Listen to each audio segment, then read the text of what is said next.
that increase in inaffordability of housing, because that inaffordability of housing is being driven by the growing wealth of the rich, Tom. In part, yes, it's a scarcer resource because it's being bought up by people who have the money to buy it up. But we're not building any. The house building in London has effectively collapsed. The reason why is the developers say that it's impossible to get the planning permission quickly. If we're going to reduce the cost of housing, we've got to build more homes. And if part of the reason we can't build more homes is it takes too long and the planning applications are appallingly bureaucratic, we've got to cut that.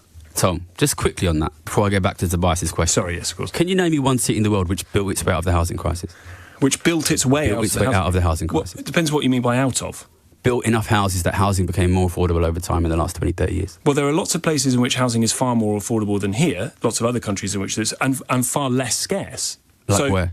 Well, I don't know, like in Australia, for example, or in other parts of Europe. So you think housing's affordable in Australia? I think housing is more affordable in Australia than it is here, yes. Significantly more? What do you mean by significant? Listen, so I've worked all over the world with people from all over the world. I've got YouTube channel watched all over the world, and I constantly get people who think the housing crisis is just in their country. People in London think that, people in New York think that, people in Sydney think that, people in Melbourne think that, people in Vancouver think that, people in LA think that, people in Mumbai think that, people in Tokyo think that, people in Shanghai think that. It's a global problem. You don't build your way out of a global problem. It's a global problem.